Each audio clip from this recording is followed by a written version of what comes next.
Danny, you played against Cork in the All-Ireland semi-final, and up close and personal, obviously, in a wonderful game. What impressed you most about Cork?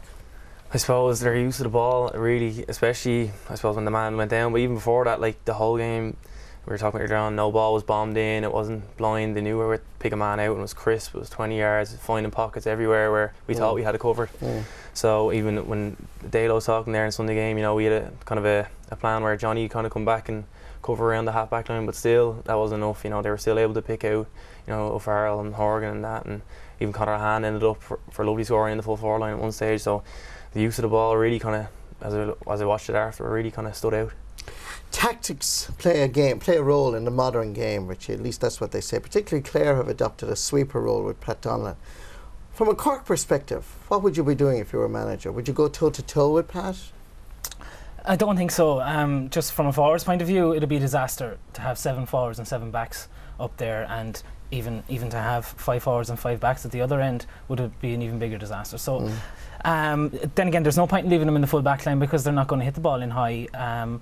I suppose I'd play somebody, just a second centre back maybe, or somebody even around the middle of the field, just to kind of cut things out. But just even from my own perspective from playing Cork this year, they do play quite deep as well. Their midfielders do drop back, especially for puck outs and stuff, and then they all pile forward. And I suppose the two game plans are very similar, in that they kind of rely on points, especially from out the field. You know that the Cork midfielders, Larkin McLaughlin got a couple of great points the last day, you know, and I mean, Tony Kelly for Clare, I know he's named in the forwards, but he always plays midfield, and you know he got a couple of great points for Clare. So it's really a battle out in the middle of the pitch, and I suppose that's where they need their extra man.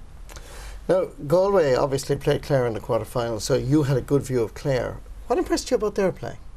I think Clare, their ease of scoring is very good. I mean, they scored 24 times against us, 23 times against Limerick.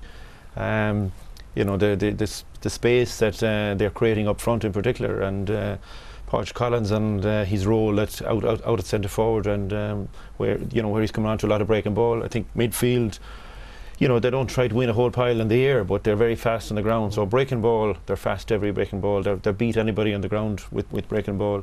So I mean, they're playing to a system. There's no doubt. Their sweeper system is hard to combat. I mean, as Richie was saying there, you know, you probably can't put 7 players playing in the forwards against them, but they're setting up that way, and the Cork are going to have to come out and devise a system really against that. I think probably Limerick were a bit naive, leaving their corner back and Tom Creedon back, and you know, I think Cork this Sunday will probably push up on them a bit, up to midfield, and their use of the ball and their use of puck outs, and particularly from Anthony Nash, will serve them well in that. So, you know, they're going to have to counteract that. I suppose the other side of that as well is, you know, the sweeper. Both teams are very athletic and carry the ball, so they're more than capable of shooting from long range as well. So instead of putting ball into top Donlan, if it's crowded in there, they're more than capable of beyond the 45 just popping them over. So that's the other side of it as well. The Cork team has been announced, Anthony, and Brian Murphy is in, which was kind of half expected at least. Tom Kenny is the player that loses out. Is that part of the game plan, like what we saw in the Munster Championship, where Brian Murphy will mark Tony Kelly, or do you think he'll be assigned to somebody else? Yeah, I think in the Munster semi-final he picked up Tony Kelly and played a fine game. Tony was out of that game for quite a bit, but you won't see Brian out past the half-back line. I'd say Brian will pick up Podge Collins, because Tony will be at midfield. Cork backs are very good this year, and you'd have to be very, very impressed. You know, with Conor Sullivan, and at cornerback, for example, William Egan. I mean, they're very, very tight markers, and their use of the ball as well. They're very intelligent, and that will come to the fore on Sunday. But Brian Murphy really is a great man marker, and is a huge benefit for Cork, and that's a trump card for them on Sunday. And you'll see him picking up a man marking job, I would say, on Podge Collins. So Brian Murphy is in. Danny, in terms of what Anthony was saying there a moment ago, the midfield, Cork midfielders have been very good. Larkin McLaughlin, Daniel Carney. Is that the crucial area on Sunday, as Richie was alluding to it as well? Lots of crowding in the middle of the field. Yeah, I suppose that's where the distribution comes from, is the middle of the field. So I mean, we've seen the damage. You know, Colin Ryan's around there as well, and I suppose Larkin McLaughlin, he was everywhere against us. Even the clips in the Sunday game, he was in every clip, as they've said. So that's going to be a key area. But yeah, you know, like especially the 2 Cork lads have made that spot their own. You know, for a while there they didn't really have a midfield pairing, but no, it's going to be a key battle on Sunday. So straight away we'll find out who's getting on top. Cork and Clare, as you know, Richie, have met already in the Championship. I think this is their 5th meeting overall next Sunday, but in the Championship they met, and obviously Cork won. Do you think that has a bearing? Does it have any relevance either psychologically, in particular psychologically? I doubt it, to be honest with you. You know, it was so early in the Championship.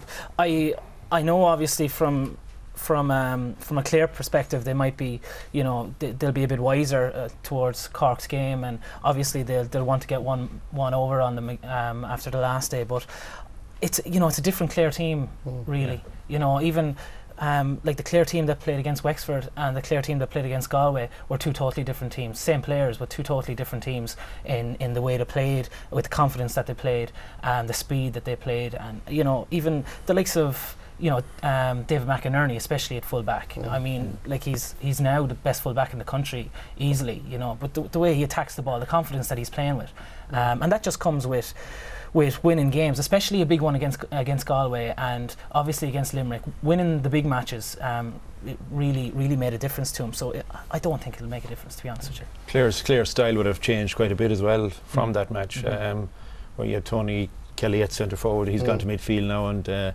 have the sweeper system in. I don't think they'll diverge from that too much. But Cork, on the other hand, really have found a couple of players as well since then, and there is a scoring. I mean, the full forward line had the full forward line had scored after 4 minutes the last day. And the only point I would say about both teams this year is that they probably aren't great teams to get goals. As Cork have only scored 1 goal in the Championship and conceded 1, and Clare really on average of 1 goal a match, really. But you know, if Clare get a goal, as they do in the second quarter, really of every match that they've done, the last 3 or 4 matches, could open a gap and be very interesting. Then that'll turn the tables on Cork, which will be different from the last day they played. So as well, like the same names keep coming up here, so there's going to be so much pressure, and so the teams are going to be tuning into. You know, we've mentioned Tony Kelly a couple of times, so you might be expecting someone who's been quiet for the last few games, maybe step up, and you know, Pat Crowan hasn't been mentioned at all, and you know he's capable of. So both sides, someone might step up off the radar and have the game of their life, basically.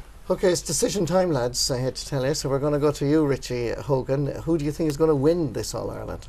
At a guess, I'll go for Clare. Right. What about you, Danny? Cork. Okay, drum roll, here it comes. It's your turn. My heart would be with Clare, because I grew up with a lot of them and played with a lot of them, and went to school with a lot of them, but I'd have a marginal preference for maybe a point win for Cork.